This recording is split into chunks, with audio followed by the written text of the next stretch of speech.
Buenas noches. Hola, buenas noches, Manu. Hola, hola.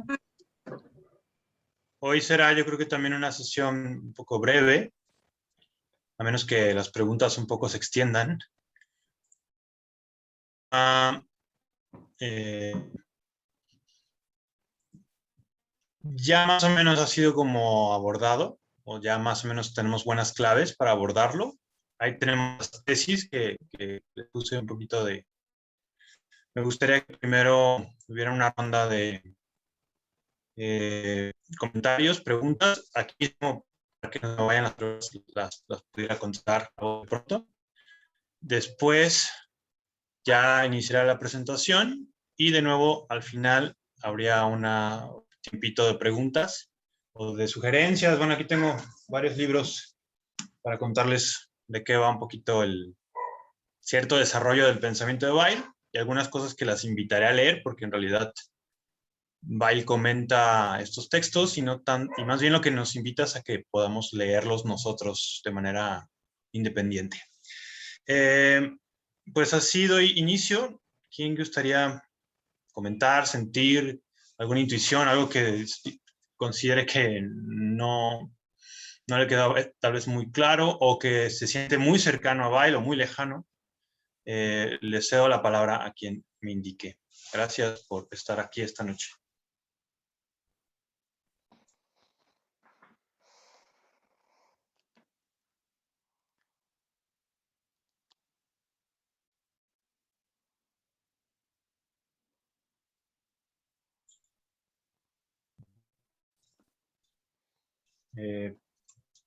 ¿Quién se anima? ¿Alguna particular comentario o quieren que empecemos mejor la presentación y luego ya avanzamos? ¿Va? Sí, para no forzar. Muy bien. Entonces, iniciaré con compartiendo pantalla. Ya estamos en la sesión 3, solo falta una. Literalmente, la próxima semana habremos abarcado los 35 tesis. Entonces, pues vamos a revisar. En particular, esta sesión la pensé o quería como unir los temas que llamamos, digamos, un cierto pluralismo religioso o un cierto gusto de Weil por otras tradiciones no cristianas, que como lo hemos dicho desde el primer día, Weil de hecho se sitúa desde una posición de lectora de un cierto misticismo griego que ella identifica en Platón y que a partir de esa visión va a leer el cristianismo, y eso siempre es la impronta, ¿no?, de su mensaje y de esta carta en particular a un padre dominico. De nuevo, tener muy en cuenta que es una carta personal, es una carta dirigida con preguntas de orden, pues sí, un poco intelectual, porque al fin del día ella quiere razones también. Por ejemplo, lo vimos, que le pide al padre Courier que si tiene buenas razones para no creer, por ejemplo, en el maniqueísmo, que por ahí tiene el punto 26 de las tesis, que se las dé, ¿no? O sea, Weil no es una, digamos, no es terca en defender lo que está escribiendo, sino más bien está sugiriendo, está haciendo una especie de esfuerzo por incluir o al menos por discutir esos temas. Lo va a decir, de hecho, en la última tesis, en la 35, que lo vamos a ver la próxima semana, cómo se mete en esa, como una especie de la sombra, un discurso que no se ha abordado en la iglesia y que a ella le parece urgente hacerlo. Bueno, hay dos, o más bien el contrapunto bailiano es esta cosa curiosa, que es absolutamente cristológico toda su visión, a partir de, sobre todo a partir del año 36, que tiene, ya lo vimos, cierto encuentro en la abadía de San Francisco de Asís, y tiene ciertos encuentros místicos, bajo como lo entiende Weil, pero entonces todo su lenguaje se ve volcado por el cristianismo, en su particular amor, pasión por Jesús como mediador. Y al mismo tiempo en esta carta, y también en varios de sus textos, bueno, y lo voy a nombrar, que es el Escritos de Marsella, que están las obras completas de Simone Weil. Muy interesante porque los compiladores hacen, nos van a decir básicamente que Weil se enfocó en 3 grandes temas, que es Grecia, India y Occitania. Es decir, los cátaros, en realidad el Bhagavad Gita, los Upanishads, y en realidad el mundo griego muy grande. Estamos hablando de cosas como las tragedias de Antígona, de Esquilo, fragmentos de Heráclito, fragmentos de Platón. En realidad el centro está en Grecia, otros centros como India. Uno más que vamos a ver poquito es Occitania, o lo que tiene que ver con los cátaros. Y también maneja otras tradiciones que tienen que ver con los egipcios, los chinos, textos budistas, poemas polinesios, y cierto folclore europeo. Bueno, eso lo veremos un poquito más allá. Pero el punto es que, así como es profundamente cristocéntrica y cristológica, bajo su lenguaje, está enfocada, o de alguna manera nos intenta decir que también pretende abordar las preguntas desde un cierto pluralismo religioso. Un pluralismo que,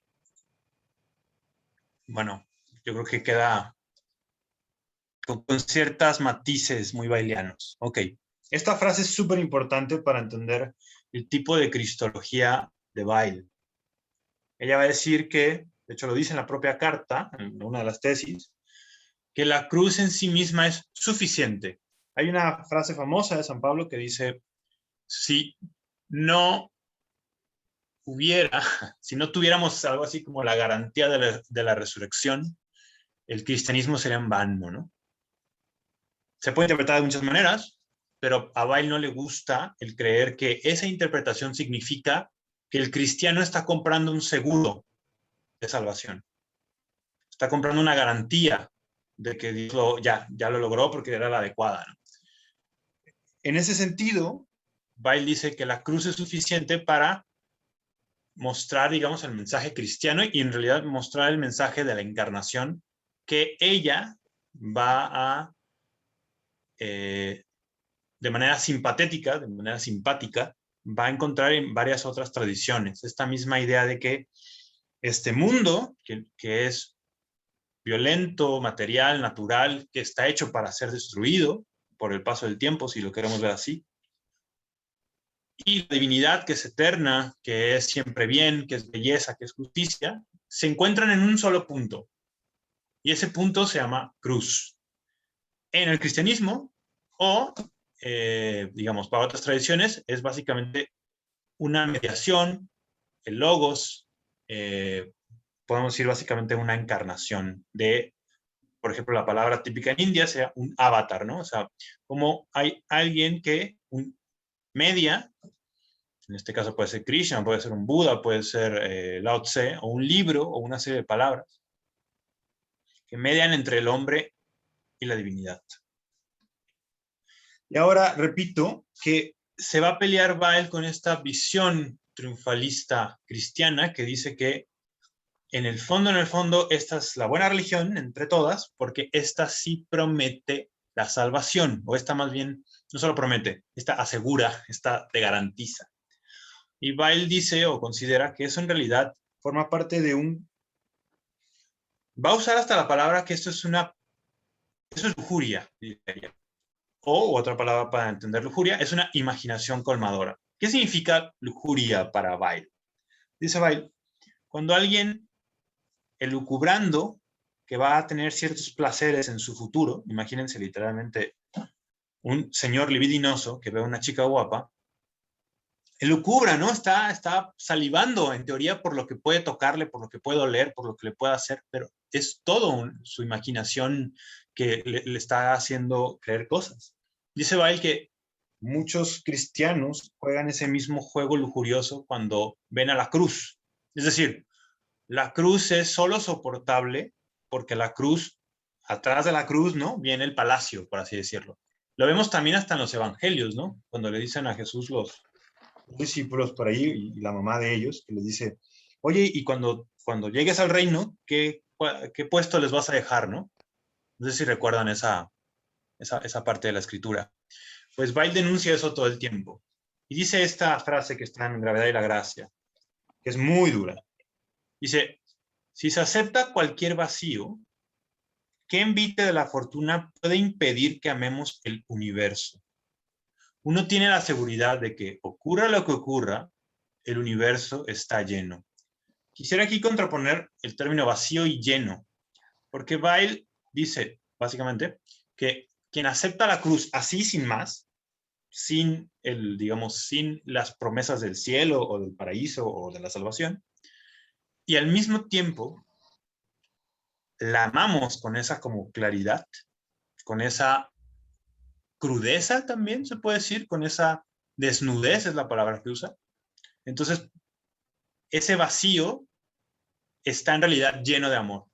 La clave baileana del amor es la distancia. Es muy curioso porque en los encuentros amorosos que nosotros en general vamos a establecer en nuestra vida, lo más cercano al amor, o tal vez, no sé, depende mucho de también sus comentarios, pero amar a alguien no es, por ejemplo, un beso, ¿no? Estar muy cerca de él, sentirlo cerca en el abrazo. Pero para Bail el signo es distinto. Si amas verdaderamente es porque de hecho hay una gran distancia que incondicionalmente, esa gran distancia vuelve incondicional el amor. Un ejemplo típico que va a decir Bail es, cuando alguien muere y tú lo amas, ese amor puede ser transformado en amor incondicional. ¿Por qué? Porque esa persona que muere, tú ya no le puedes pedir nada, ella no te puede dar nada, ella de hecho solo te puede dar su silencio y si acaso recuerdos. Entonces, si la vas a seguir amando a una persona muerta, es incondicional. Y aún así podemos decir que ni tan incondicional, porque justamente tienes algún recuerdo de ella. Pero para Bail, esta distancia de amor incondicional justamente es Dios, o el amor de Dios. Dios no tiene por qué conocernos en ese sentido como de manera personal, pero sí puede amarnos bajo la distancia de todo el universo, y eso justamente para Bail, eso es la cruz. El hecho de que Jesús consintió que amar a su padre sea al mismo tiempo que su padre no está allí para salvarlo o quitarle la cruz, ¿no? Es algo, me parece bellísimo, como lo dice Bail, pero algo muy duro, porque básicamente es eso, amo que mi padre, rey de reyes, ahora se comporte como un esclavo y no viene a ayudarme. Y este es mi amor incondicional. Entonces, y bueno, a eso, repito, el mundo cristiano le ha llamado cruz, pero Bail va a usar otro nombre, la palanca. Ella considera que cualquier símbolo de palanca o el símbolo de la balanza, es decir, donde dos rectas intersectan, en general una vertical y una horizontal, allí ocurre un milagro de la gracia. Entonces ella ve en varios pueblos, o más bien se dedica a encontrar o buscar, por ejemplo, en el Bhagavad Gita o en el Tao Te Ching o en ciertos ascenso que puedes tener. Y entonces Jesús, por ejemplo, descendió, voy a utilizar palabras católicas, descendió hasta los infiernos para poder ascender a ser rey del universo. Aparte de que está en progreso recording, lo importante es que ella ve o intenta situar este mecanismo de palanca por todas las tradiciones que ella exploró en pocos años, en realidad.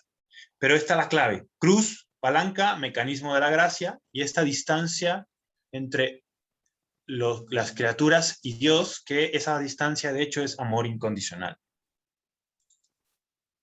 Y bueno, vamos a ver tesis, ¿no? Voy a leerlas aquí para ver también las sutilezas bailianas de lo que nos está diciendo ahí. Entonces, dice la cuarta tesis.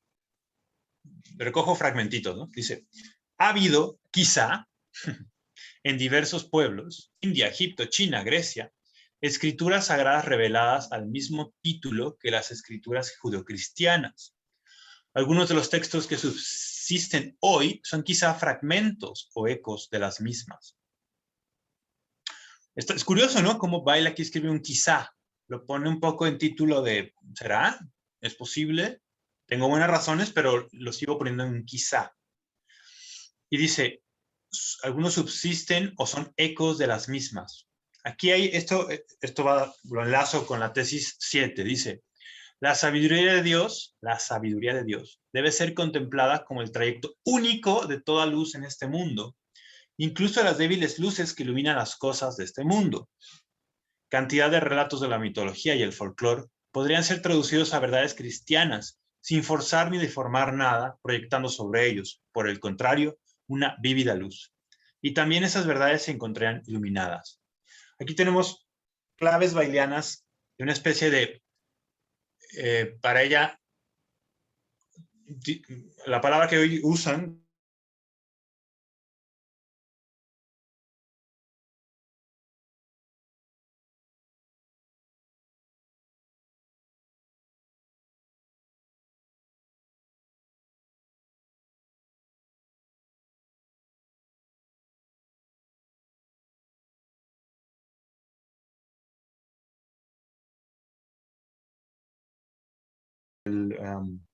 huérfano por el extranjero, como diría también un poco de la beta judía.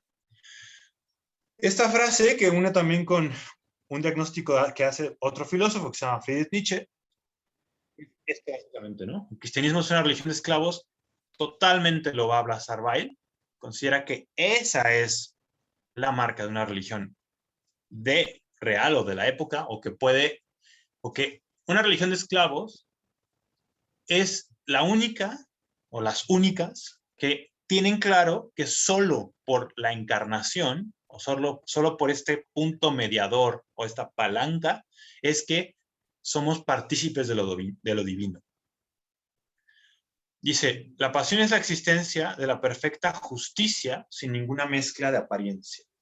Tenemos una gran verdad que ilumina dos cosas. La cruz ilumina, por un lado, nuestro aspecto natural, material, que es siempre, de alguna manera, y en esto repito que por algo le gusta mucho el maniqueísmo y el gnosticismo, que es el cuerpo se corrompe en el sentido de que se va a morir.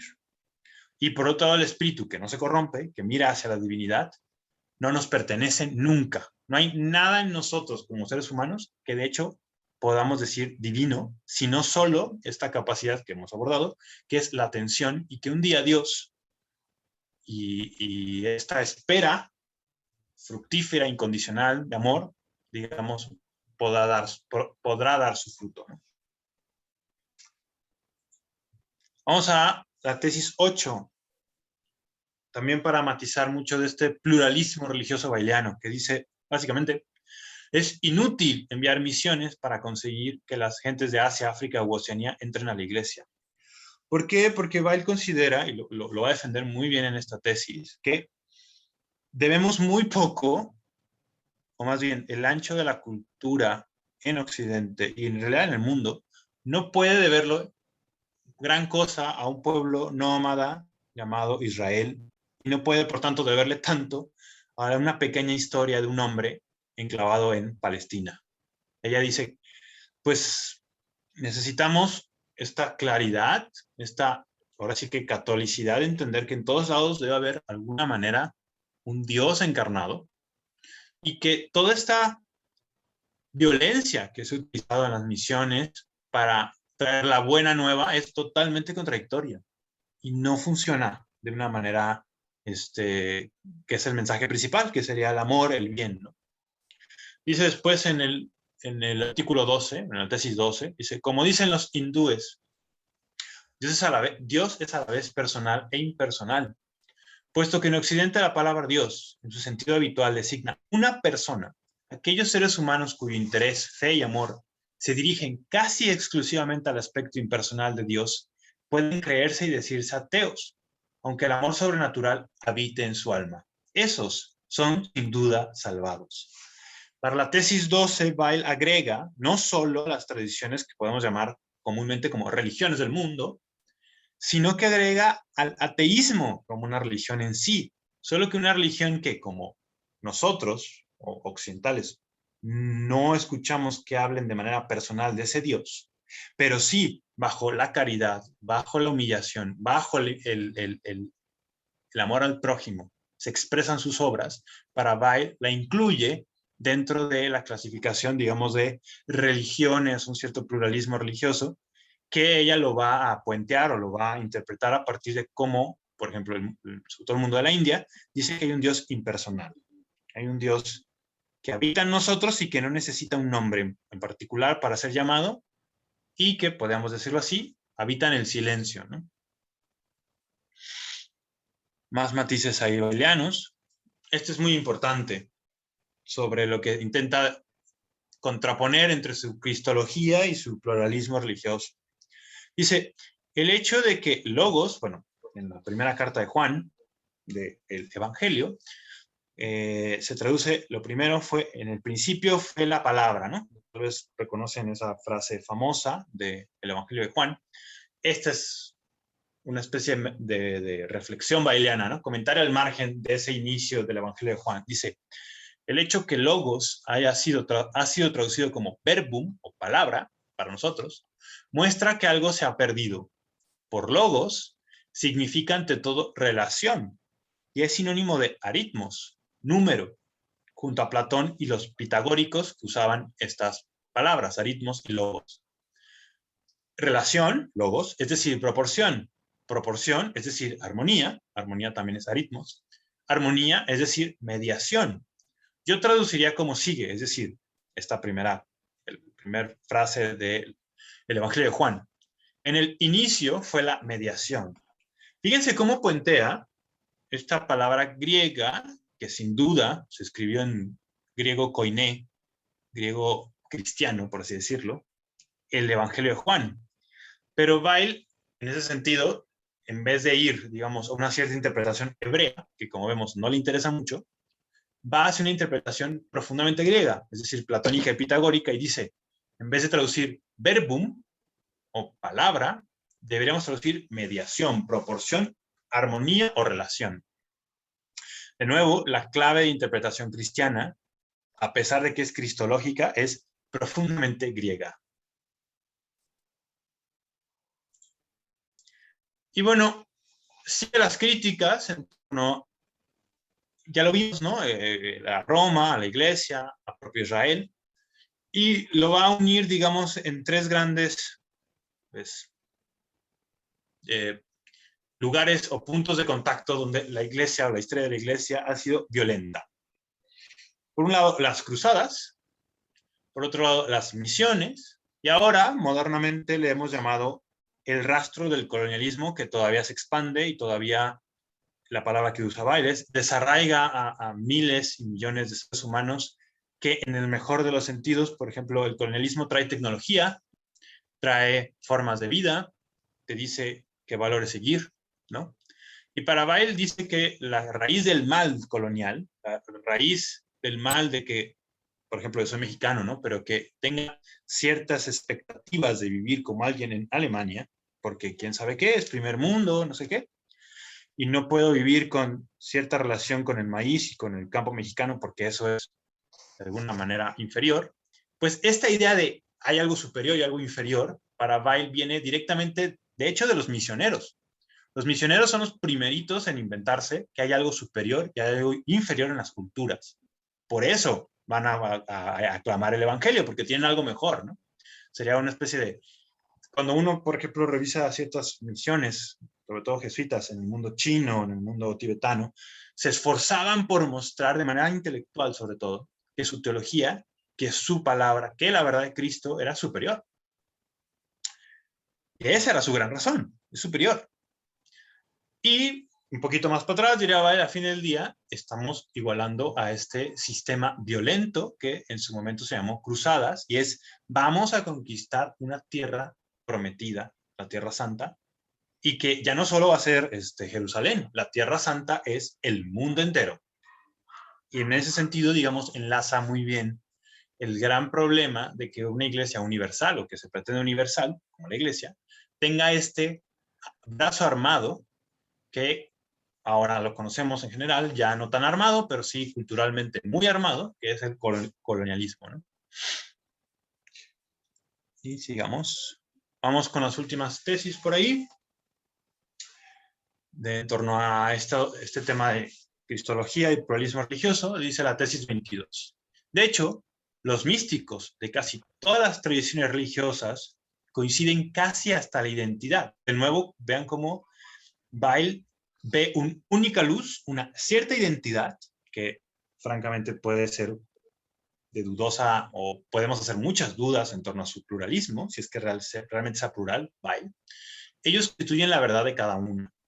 La contemplación practicada en India, Grecia, China, etcétera, es tan sobrenatural como la de los místicos cristianos.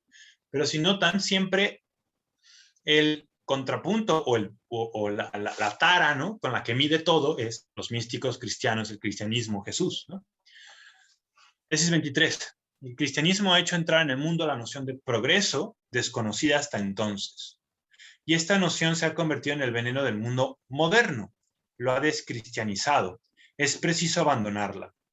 Es curioso la tesis 23 porque lo enlazo muy bien con el tema de cierto colonialismo, de cierta visión misionera y de cierta, en gran manera, de cómo el cristianismo se inventó la palabra cruzada para conquistar una cierta tierra santa. Esta tierra santa también, de alguna manera, es conquistada naturalmente por el progreso, y que considera Weil que, de hecho, el progreso también forma parte de lo que llamamos al inicio como imaginación colmadora, o también, como lo dije, una cierta lujuria que está en la iglesia, el cristianismo introdujo al mundo, como lo dice aquí, como un cierto veneno de que el tiempo le dará la razón, ¿no?, a San Pablo. El tiempo dirá que la cruz te lleva obligatoriamente a la salvación. Digo, estoy haciendo una lectura, digamos, para ayudar a Weil, o para ayudar a entender a Weil. No quiero decir que Pablo diga eso, pero es esta noción, pues, de cómo cierta garantía o cierto seguro, ¿no?, que paga el cristiano por subirse a la cruz, que al fin del día es salvación, está haciendo mucho daño al mundo, que es justamente esta noción del progreso. Entonces, uno, la noción de salvación con la noción de progreso. Y Weil dice, no, no, no, debemos solo aceptar la cruz y solo así podemos aceptar la eternidad en el tiempo y quitarle ese veneno de que hay somos capaces de cobrar la renta, ¿no?, la renta de haber sido cristianos y no otra cosa, porque además es la religión superior, ¿no? Artículo 29 o tesis 29 dice, es dudoso que haya habido desde Cristo más amor y conocimiento de Dios en el cristianismo que en ciertos países no cristianos como la India.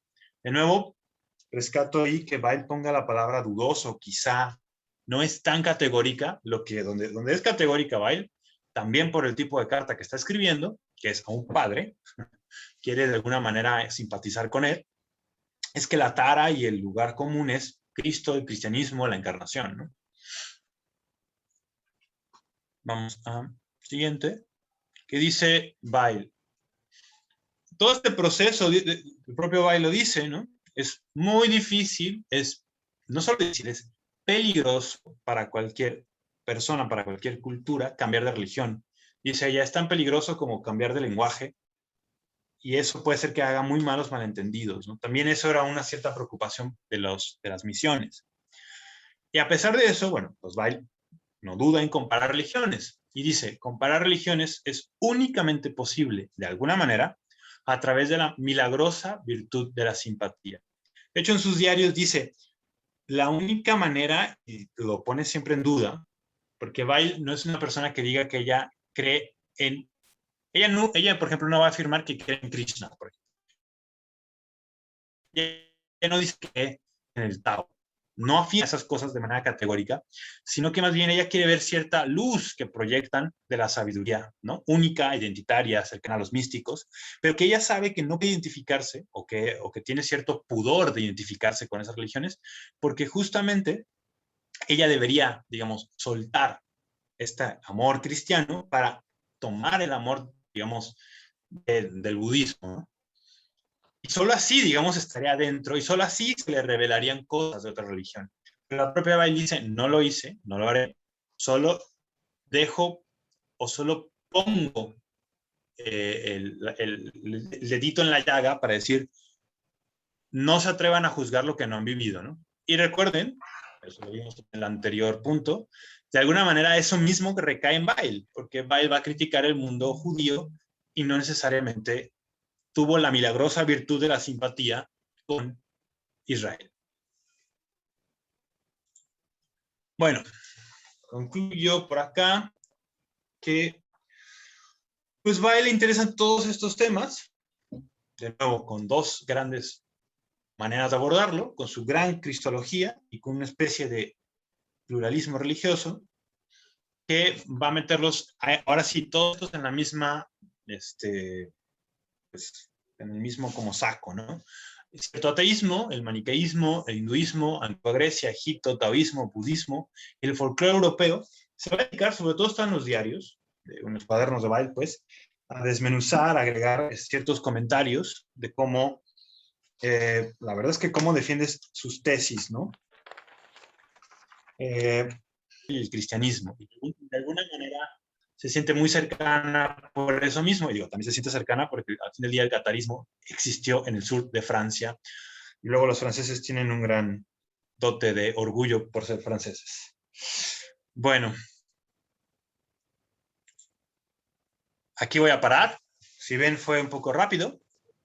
Vamos a hacer una ronda de preguntitas. ¿Y qué les pareció?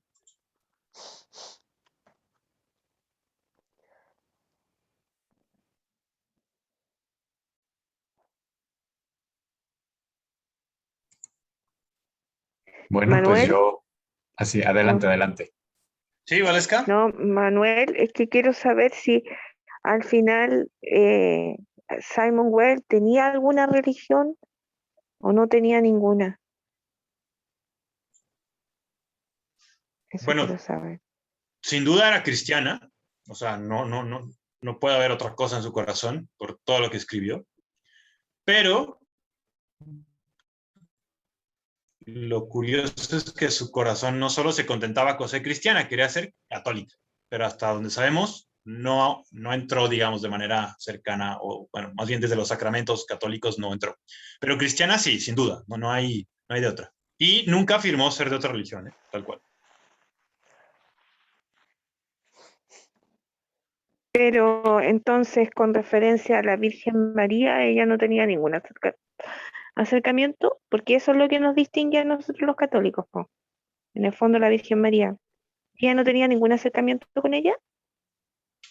No, por supuesto que sí, más bien yo diría, estaba ávida de María, ávida de los santos. De hecho, si revisas el amor que tiene a San Juan de la Cruz, es profundamente católica. De hecho, no hay otro tipo de cristianismo que acepte tanta devoción por los santos, ¿no? Es más, ella misma se burla un poco de eso, bueno, no se burla o reflexiona más bien, que es en cualquier otra época, y lo está diciendo en contraposición, por ejemplo, del mundo judío, ellos dirían que o que el mundo cristiano es idólatra de los santos, que somos panteístas, ¿no? Que tenemos una cantidad de dioses que adoramos, pero bajo cierta visión católica que ella misma defiende, no. Entonces, yo te diría, bajo sus términos, o más bien bajo cierto legalismo católico, que es, eres bautizada o no eres bautizada, pues no es católica, pero bajo lo que nos legó y la pasión con la que habla, totalmente es una cristiana católica.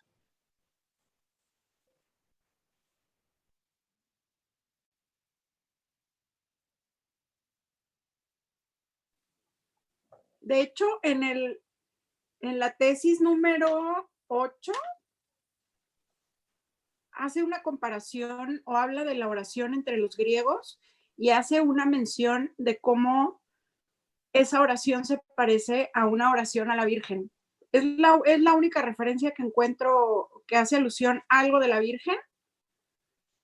Pero bueno, me llama la atención porque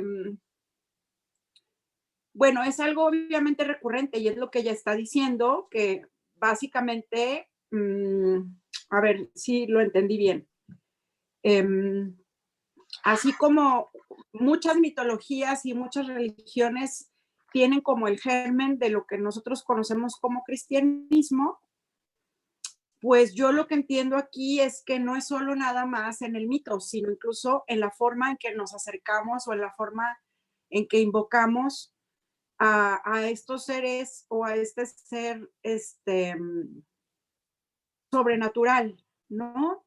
Ella habla de la atención y aquí habla de la oración cristiana y la compara con esta cosa de los griegos. Yo recuerdo un libro que no sé si ustedes conozcan, que se llama Ejercicios Espirituales y Filosofía Antigua, y me recordó algo de eso. Es precisamente un francés que lo escribe y no sé, no sé, realmente no sé si tiene mucho que ver. Creo que sí, pero no lo puedo explicar. A mí lo que más me llama la atención, y es algo que creo que estuvieron hablando en la sesión anterior, es la tesis número 31,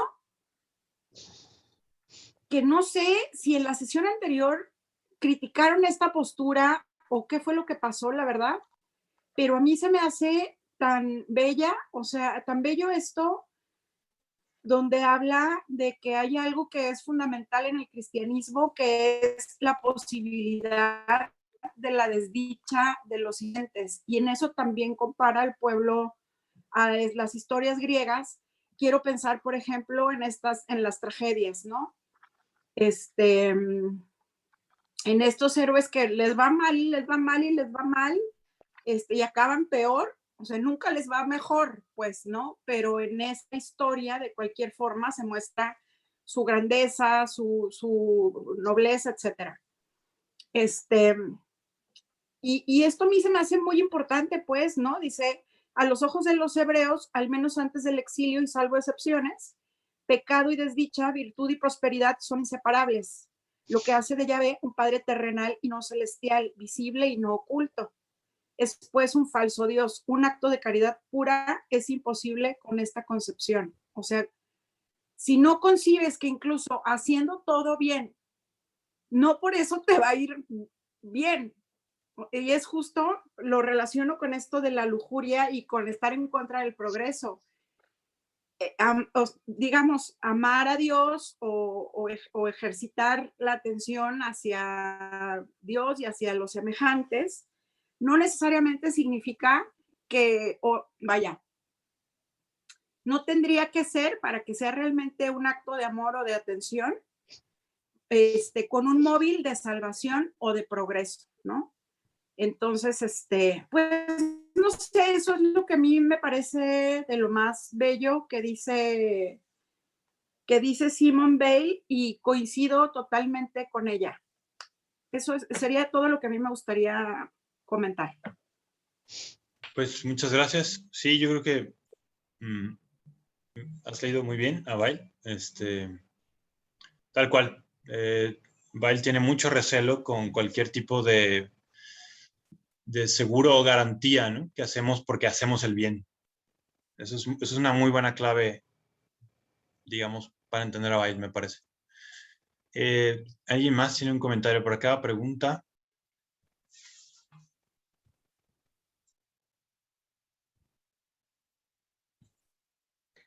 Pues yo solo quería comentar, aprovechando que ahorita estoy en uno de los momentos de que sí tengo internet y luego no, pues que a mí me gustó mucho la parte de la cruz, toda la reflexión en torno a la cruz.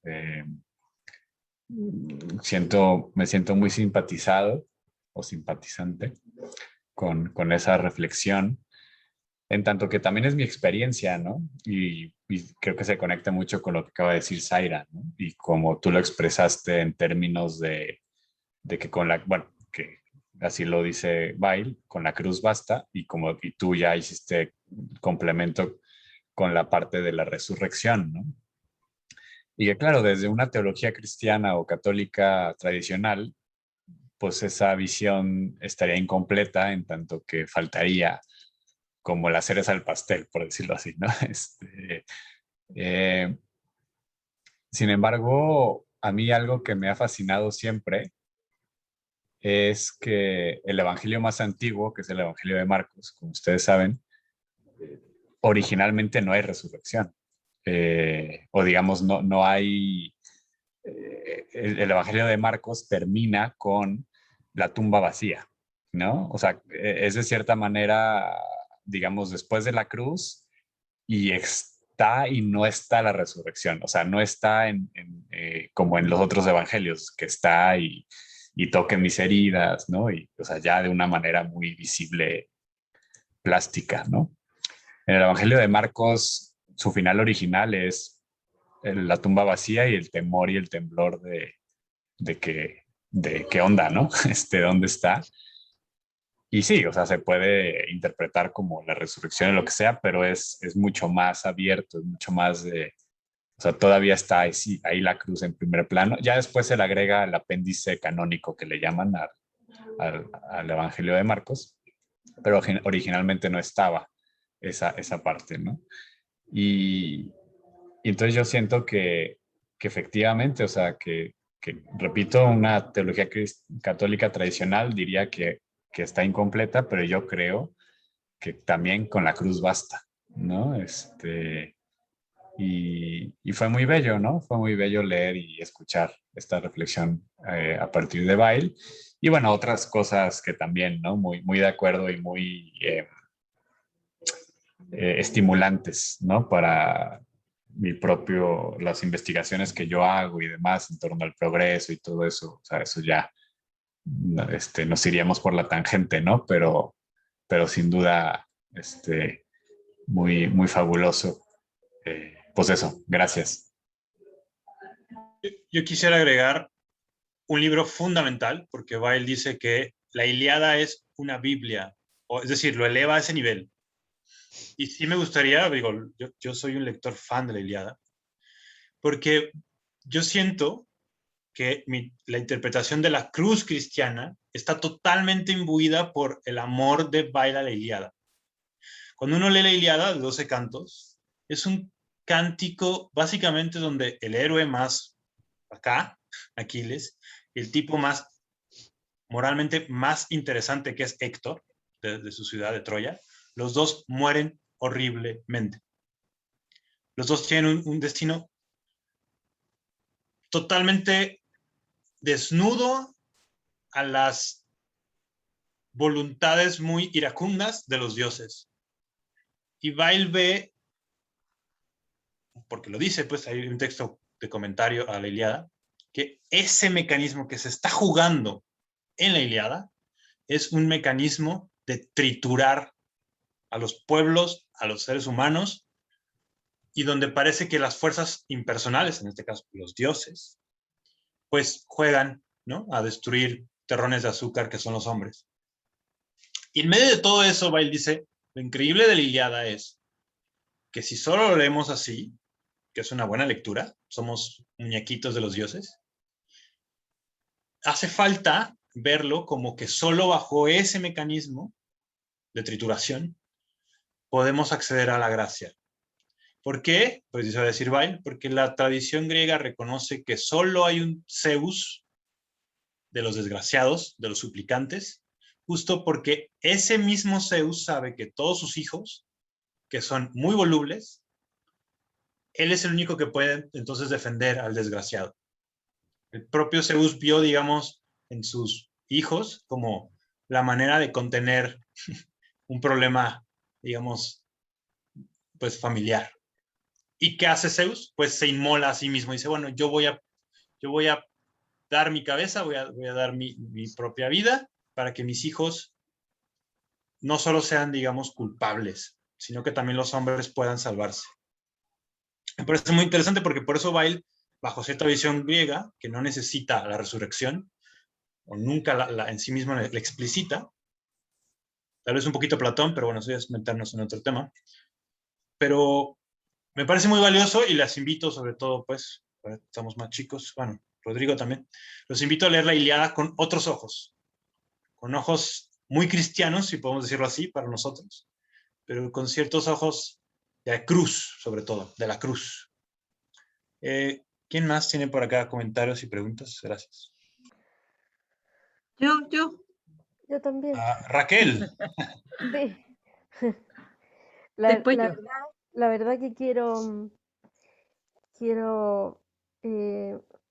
centrarme y no dispersarme en términos de que he pasado un día súper enferma y no quisiera que esto perturbara nada de lo que hemos escuchado. Pero la verdad es que he sentido paulatinamente un acercamiento en términos de fe muy lento, pero muy profundo con ella. He hecho muchas divagaciones, he pensado y he sentido muchas cosas al respecto, pero yo creo que en lo particular de hoy, lo que me llega y lo hace muy profundamente es como, es una invitación para que podamos hacer crecer en la adultez nuestra fe. En términos lo digo precisamente cuando ella dice que no quiere como un pagaré de salvación. Yo creo que hay que mirarse a uno mismo, mirar a esta iglesia y a esta fe universal que hoy día se genera frente a nosotros. La verdad que desconozco un poco cómo la viven ustedes, Manuel, en México, ¿ya? Pero en realidad, en lo que a mí respecta, yo creo que tiene mucha profundidad y tiene mucha validez en cuanto a que nos convoca para realizar cosas y no mantenernos inmóviles y muertos, pero siempre con la libertad y cuidándonos de alguna manera de no caer en ese profundo pecado de hacer las cosas porque así yo voy a ser un muy buen cristiano, un muy buen católico. Entonces tengo mi decálogo en el que tengo conducta. La conducta 1, querer a los migrantes. La conducta 2, respetar todo lo que la gente dice. La conducta 3, no maltratar a nadie. Y en base a eso nos lleva a una libertad mayor en cuanto al sentir, pero también en no tener que hacer las cosas porque vamos a ser recompensados. Sí, yo creo que muchas gracias. No sé si me comprendes o me dispersé mucho. No, muy bien. A mí me parece que estás en el clavo. Yo creo que Bail es tan desafiante porque pide de nosotros, pues eso, ser maduros, ¿no? Ser maduros. Y lo voy a decir como con esta, tal vez parábola, que es, a veces, más bien, en general, deseamos tener el papel del bebé, ¿no? Y que alguien venga a alimentarnos. Pero Sí. cuando la realidad, por dura que sea, nos recuerda que somos los papás y que de alguna manera hasta olvidamos nuestro propio bocado por darlo a nuestros hijos, esa, ¿no? Sería como, eso es imitar al Padre Eterno. Y creo que eso es madurar en sí mismo, que es como, ¿quieres imitar al Padre Eterno? Sé como un padre, sé como una madre. Y tal cual, el padre y la madre no le da de comer al hijo, bueno, de manera ideal, pues, pensando, a sus veintitantos, a sus 30, me va a pagar mi pensión. No, le da de comer al mocoso que se está cagando, porque es lo único que puede darle amor. Gratuitamente. Exactamente. Y con esa claridad, ¿no? De soy su papá y punto. Y yo creo que ese un poco, esa un poco la fe que el Cristo de hoy nos conmina a vivir. Por favor, hagámonos responsables de nuestros actos y hagamos algo. Pongámonos en movimiento, estemos despiertos, estemos alerta, porque despertar no, me van a querer matar todos. Despertar no es escuchar el despertador en la mañana, es otro despertar. Sí, si puedo apoyar ese despertar, yo te diría, despertar es que el sufrimiento del otro sea la mejor razón para yo ser mejor persona. Exacto, exacto. Muchas gracias. Y que tampoco, perdón, Manuel, y que Sí. tampoco va en un activismo de hacer cosas, porque hay gente que cree que por hacer demasiado lo logra, y no lo logra, eso no es estar despierto, es Mm, nada más que un activismo. ya. Sí, sí, pues sí. El activismo puede ser muy lujurioso, ¿no? Puede estar elucubrando así cuántas cosas voy a gozar después porque ahora me quité estas ropas y se toman las fotos y sobre todo Exacto, el propio Evangelio lo dice, ¿no? Si vas a hacer algo, hazlo anónimamente, ¿no? eso.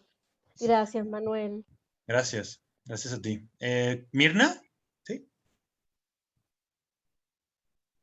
Sí, estoy absolutamente de acuerdo con lo que acaba de decir Raquel, porque nosotros tenemos tanto sufrimiento en nuestro país, en la iglesia, al interior de la misma iglesia, y, y como que de repente nos caemos en eso y también yo me di cuenta hace 1 o 2 semanas cuando empezamos a preparar un foro sobre los abusos en Chile y estaba en tantas otras cosas que nos concentramos y lo sacamos adelante y fue pero súper fuerte.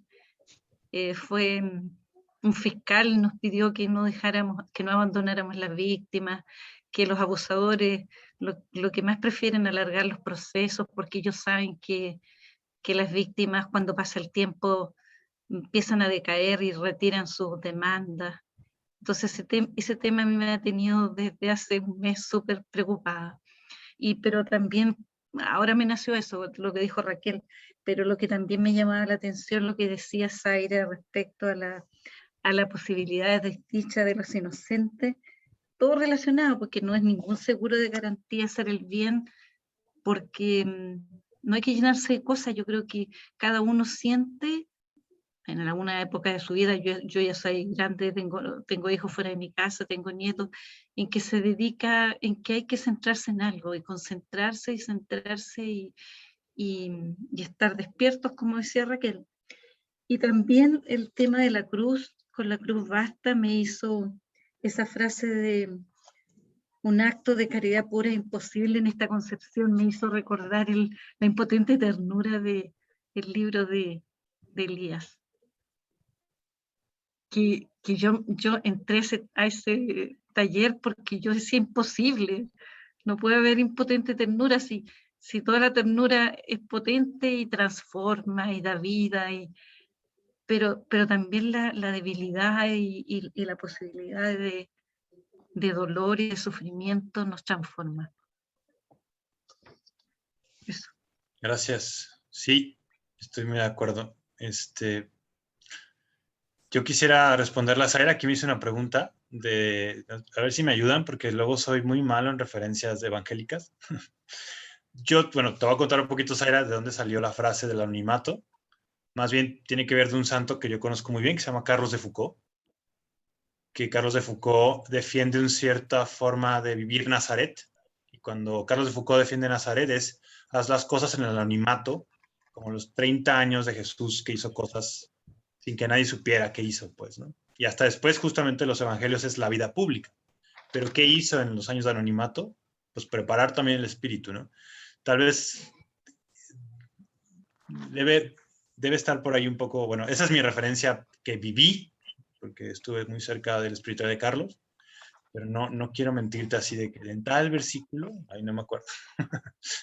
Perdón. Lo buscó luego, lo buscó. Gracias. Pero es esa intuición, ¿eh? Que básicamente hay vida pública de Jesús y hay una vida que, digamos, por años está oculta.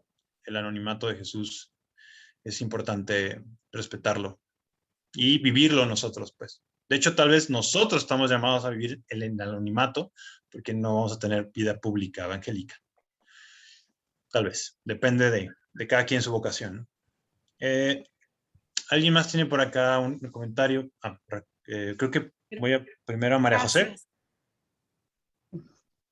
Hola, buenas noches. Bueno, primero que todo, como un comentario previo, me he dado cuenta que ha sido como una presentación inicial de Simón para mí en estos días. Hubo un momento que debido al ajetreo diario, ¿cierto? Pensé incluso decir, quizás no era el momento para el curso, pero me di cuenta que en la diversidad cada uno va en diferentes etapas y en esta va a ser una aproximación que voy a ir rumiando interiormente cuando llegue el momento, ¿sí? Quizás antes me hubiera dicho, no, no era el momento, pero ahora escucho, recibo y se va procesando internamente a un ritmo distinto. Eso es como lo profundo de la diversidad cuando cogemos estos espacios. Podría decir muy brevemente que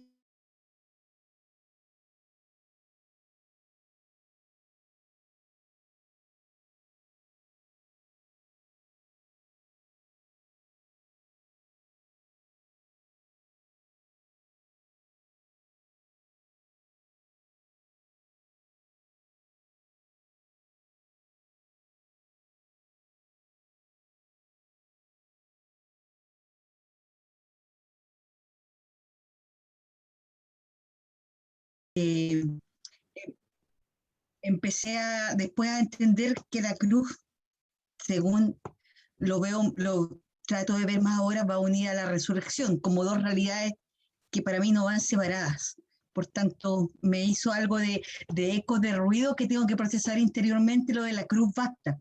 Quizás leer más, qué implica para ella lo de la cruz basta y también contraponerlo con mi propia vida también y con lo que con lo que he experimentado y también he experimentado junto a otros.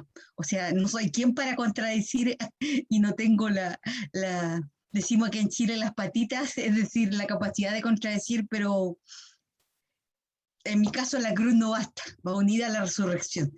Quizá ahí me falte darle más vuelta, ver qué quiere decir realmente. Ahí me hizo eco y me hizo como un ruido, como digo, tengo que profundizar más ese tema. Gracias. Gracias. Sí, yo entiendo, digo, también provengo de una familia católica, entonces totalmente en el catolicismo, el cristianismo, no se entiende uno sin el otro, ¿no? Es como, queda, pues queda incompleto, la verdad. Pero por eso todo el esfuerzo de estos módulos baileanos que me he atrevido a hablar la boca, de abrir la boca, es, Bailo está viendo con una visión muy griega, y bajo la visión muy griega y estoica también, si tú activas esta palanca del mundo, porque hay que recordar que, digamos, no hay necesariamente no hay, digamos, un ultratumba, no hay un paraíso, no hay un más allá, para la tradición griega como tal. No todas, pues, ahí podemos meternos en ciertos problemas teológicos griegos, pero sí hay una fuerte tendencia, que es muy griego y en ese sentido muy pagano, digamos, de una cierta suerte de, ante tu muerte va a haber una asimilación con la naturaleza, y se acabó. Pero ese se acabó, por ejemplo, el cristianismo lo interpreta como una suerte de nihilismo, como de, ay, eso es una desesperanza, ¿no? Porque el alma debe ser eterna, ¿no? Pero no necesariamente en las visiones, ciertas visiones griegas o de tradiciones griegas, esa asimilación o esa unión, esa armonía con la naturaleza es mala o es nihilista, dicen, ¿no? No es que vayas hacia la nada, pues. Es de hecho fundirte en un cierto amor. Entonces, creo que eso impulsa a Bail a decir que la cruz basta. Pero sí, lo que te sugeriría es, sí tendrías que salirte del paradigma cristiano y escuchar otros. Por ejemplo, un tópico que a mí me gusta, ¿no? ¿Por qué ciertos poetas japoneses, budistas, dicen que la budeidad es, o sea, vivir como el Buda es ser como el agua que moja o como que el fuego que quema? Porque están asimilando ya en sí mismo esas cualidades con algo puro y algo celestial. Pero no hablan, digamos, ni del cielo ni del paraíso, hablan de este mundo como algo ya celestial. También eso hace mucho el mundo griego y eso le gusta, digamos, a Bail misma, ¿no? Asimilar que este mundo no necesita otro para ser, pues, válido, hermoso. Por ahí va un poco la clave y bueno, de nuevo te recomiendo que leas por ahí o la Ilíada o la tragedia de Antígona, Antígona es muy lindo también, muy duro, pero tiene un mensaje, yo te diría, Antígona es Jesucristo mujer, pero en el mundo griego, básicamente. Quisiera escuchar a Rodrigo porque no ha participado, y luego creo que después sería Zaira, y creo que Raquel volviste también, ¿verdad? Entonces, Rodrigo. Sí, ¿qué tal? ¿Cómo están? Bueno, yo tengo dos dudas de precisión.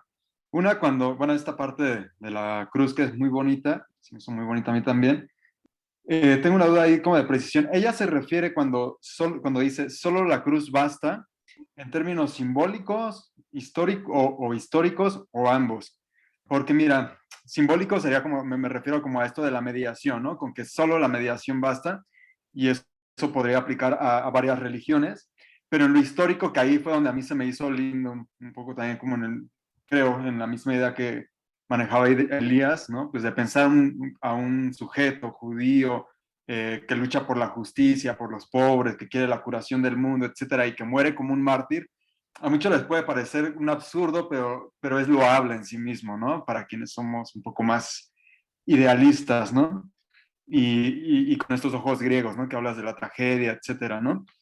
Y que incluso me hizo pensar mucho en que, pues, si en una resurrección, sin estas cosas, pues es interesante, ¿no? Ahí sería como un amor fati, ¿no? En toda la extensión de la palabra, ¿no?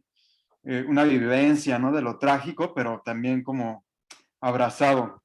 Luego, la otra duda de precisión que tengo es por qué Simón habla de un catolicismo. O sea, yo sé que su pie, digamos, su centro está en el catolicismo, en el cristianismo, en esa tradición, y no de un perennialismo, ¿no? Porque hasta cierto punto ella está apuntando a que esta luz, un poco mística, un poco no mística, pero bueno, digamos mística, está en varias tradiciones, ¿no?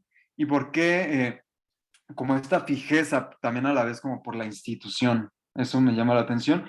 Y lo último que me hizo un poco de ruido es la parte de la conversión, ¿no? Porque también una religión como, o sea, yo sé que ella está en contra de las misiones y de todo esto que implica violencia, pero también el papel de la conversión en el cristianismo mismo, incluso antes de Pablo y todo eso, o sea, juega un papel importante, ¿no? O sea, cuando ves a Jesús en la Biblia hablándole a los discípulos y estas cositas que hace también, ¿no? La figura central de Cristo, evangélica, también me llama mucho la atención porque ella le causa ruido que alguien pueda entender otro lenguaje, ¿no? O sea, sí, justamente es eso, ¿no? La conversión. Sé que ahí, ella lo puede entender como una conversión al amor, ¿no? O un cambio de perspectiva o algo así, pero me llama la atención, me hace ruido a mí, ¿no? Esa parte. Gracias. Gracias. Yo creo que precisiones, y en esto sí es absolutamente cristológica, es decir, que fue Jesús, Cristo, ese puente, sí. Es decir, no podríamos en buena onda, pues, rebajarlo como a otros actores que han sido testigos de la luz. No, eso no es Bail. Bail sí es, en ese sentido, profundamente cristiana, de decir, es él, es ese judío, es esa cruz, pero al mismo tiempo que suena como exclusivista, porque es cristológica, sin duda, intenta decir que esa luz también se refleja, y en ese sentido uniría con tu segundo punto del perennialismo. Yo creo que sí, Bail está rozando, de hecho, leyendo en sus como diarios y varios comentadores de ella, parece que Bail conoció a René Guénon y a otros chicos ahí del mundo esotérico. De hecho, uno de los traductores del Gita estaba en estas como sociedades esotéricas, y parecía que Bail también estaba barajeando esta misma, como lo vimos en la primera clase que hablé, que es la idea del cubo, que es como, pues hay muchas caras para abordar la religión, pero la verdad es que solo hay una luz, ¿no? Por eso un poco puse en duda su propio pluralismo, porque no parece más justamente una sabiduría eterna que una especie de pluralismo radical, ¿no? Como para usar las palabras del propio Elías. Creo que no está tan a favor de una especie de pluralismo radical, o no usará esas palabras. Repito también porque no está jugando a nivel simbólico el papel de Jesús, es él, o sea, es él en términos reales. No, y mucho cuidado, sobre todo aquí con la palabra mártir, porque Bail está en contra de la palabra mártir y de todas las implicaciones de un mártir. Para Bail, un mártir muere porque sigue ya un cierto testimonio. Bail no considera, o sea, si realmente estás ponderando lo que es la cruz, es decir, que no hay garantías de tu salvación, no puedes ser mártir. Técnicamente no hay mártir. Tienes que morir desnudo igual que Jesús, sin garantías. Entonces ahí, por ejemplo, sería otra precisión de no, mártir, no. Es tu propio camino completamente desnudo. Puede ser una inspiración o estás imitando a Jesús por amor, pero totalmente es eso, pues tienes que llegar a este punto de quiebre igual que Jesús en la cruz. Y el último que contabas era la pregunta sobre la conversión. De hecho, para Bail la conversión, en primer lugar, yo te diría, la conversión es filosófica. La filosofía, lo vimos en la primera sesión, en términos del método descartesiano o el método que Bail intenta equiparar siempre en las prácticas espirituales, es decir, que el mundo espiritual no es arbitrario, sino profundamente metódico, ¿no? Hay un método para acercarnos a Dios. Ese método en sí mismo son los pasos de la conversión de Bail. ¿Y cuál es ese método? Primero, hacer de la inteligencia servil y después ponderar y poner en el primer plano a la atención y a la contemplación, que de hecho la atención y la contemplación no es algo activo. La atención siempre es una espera. Entonces yo te diría que la conversión es ¿no? Suena muy hasta china, ¿no? Es como es la actividad de la espera pasiva. Yo diría que eso es la conversión. La conversión, tú puedes, digamos, preparar el camino, pero en realidad, quien va a hacer la conversión solo es Dios. Sería como la sutileza bailiana de no creer que tú no puedes con la conversión en realidad, ¿no? El peso viene de otro lado, el giro. Me gusta porque, ¿sabes qué? Me hace pensar un poco en que ella habla o sea, de que ella habla menos de sin razones, ¿no? De razones, ¿no? O sea, que para ser mártir necesitas una razón, para ser un converso, convencionalmente necesitas una razón. Ya que vas al contrario, ¿no? No hay una razón, ¿no? O sea, es espontaneidad, ¿no? Eso me gusta. Exactamente. Yo diría, es más, Bail dice, cuando Jesús dice las palabras, Padre, Padre, ¿por qué me has abandonado? Es la prueba de que no hay razones, que para Bail, que para Jesús no hay consuelo. Bail no, con esa frase, Jesús no es mártir. Él tampoco entiende por qué está ahí. Claro. Sí, sí. Sí, no, yo decía mártir por un arraigo en la palabra. No, está súper bien, porque aclara cosas sí. que justamente aleja de cierta tendencia. Pues, ¿no? Sí. Muchas gracias. Gracias. ¿Zaira? Oye, fíjate que ¿a quién se le ocurrió, o sea, o de dónde viene esta idea? Parece de sentido común, es lo de la cruz, lo de la unión de lo sagrado con lo terreno, y como que ya en automático pensamos en que esto es como lo que simboliza lo divino y esto lo terrenal. Pero ¿en dónde podemos encontrar o qué saben ustedes de las primeras referencias de eso? ¿Será Pitágoras o como en dónde está el origen de esa simbología que luego ya pues se la atribuimos a la cruz o lo que sea? Bail dice que es la balanza griega del libro de los muertos. Cuando tú mueres y Anubis te ponen una balanza con tu corazón y al lado, digamos, de un lado la balanza tu corazón y de otro lado una pluma. Si tu corazón pesa lo que una pluma, es decir, se balancea, que eres puro, que has dado pan a los hambrientos, cobijo a los que tienen frío. Así dice el libro de los muertos de Osiris. Por eso Bail dice que ahí están las bienaventuranzas de Jesús, que Jesús no fue nada novedoso, que estaban ahí. Y la imagen, pues, es esa balanza que de hecho es símbolo divino en Egipto. Y no solo en Egipto, en otros pueblos también, digamos, de Oriente Medio, esta intersección de dos puntos que nivela, que equilibra. Yo te diría más bien la balanza o la cruz para Bail, desde esta visión que ella tiene, y que de alguna manera, si puedes decirlo, es un poco de serendipia, ¿no? De que el mundo romano se inventó la cruz para hacer una tortura, porque eso es, en el mundo romano es una tortura. Pero Bail ve, bajo cierta poética, la balanza del libro de los muertos. Y la palanca pitagórica y la palanca de Arquímedes, que básicamente el triángulo, por ejemplo, conocemos tal vez esta ley del tales, ¿cómo se llama? Esta ley de los cuadrados de los triángulos es proporcional. Teorema de Teorema de Pitágoras. Pitágoras. Bail dice es que ahí está una especie de balanza, una cierta de proporción que me indica la misma razón que estoy encontrando en Egipto, que voy a encontrarme en la cruz de Jesús. Claro, esto es totalmente poesía, no es como que el romano dijo, claro, hay que ponerle esa cruz porque es la balanza de Osiris, no.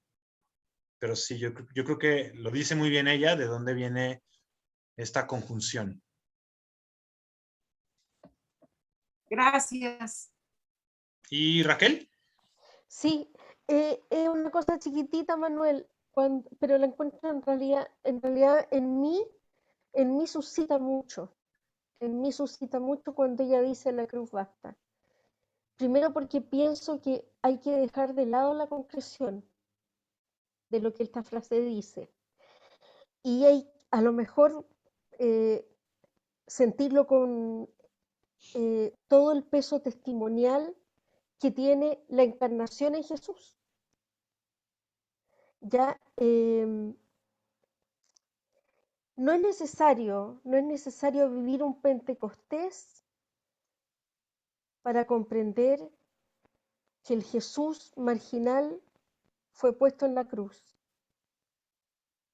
sino solamente a lo mejor dejarse llevar por la poesía de ella y por el amor tan grande que ella siente en este símbolo.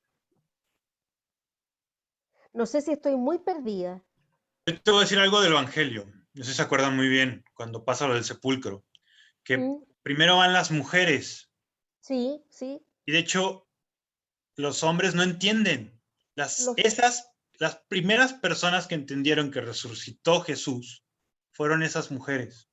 Sí. Y no tuvieron que ver al cuerpo. No. Ellas tenían fe. No tenían que tener Pentecostés y ya sabían que había resucitado. A mí, por ejemplo, esa parte de la escritura, de que esas chicas que llegaron antes al sepulcro y todos estaban escondidos y solo el Juan pequeño ahí las acompañó, es un gran signo de lo que estabas diciéndome. La encarnación, la pura cruz. La pura cruz en el sentido hasta más terrible, porque esas mujeres ya no vieron un cuerpo y solo vieron una roca movida. Se acabó. Pero ellos ya habían entendido. Jesús les dice eso a Tomás, ¿no? O sea, bendito el que cree sin que toque mis heridas, como esas mujeres.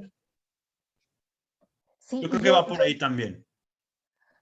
Yo voy a hacer el intento de escribir algo al respecto para la próxima semana, porque en realidad siento que es tremendamente válido y conmovedor esa sola expresión que a lo mejor a ella le salió en un suspiro, pero es la prueba de que la fe y el amor no necesitan justificaciones. Bellísimo. Muchas gracias. Gracias, Manuel. Pues estamos a tiempo. No sé si quieres decir unas últimas palabras, Elías, por ahí. Y listo. Yo estoy muy contento. Muchas gracias a todos y a todas. A ti. Adiós. Gracias, Manuel. A todas, nos vemos. Ya, listo. Gracias, bye. Elías. Gracias. Chao. Nos vemos la próxima semana. Muchas gracias.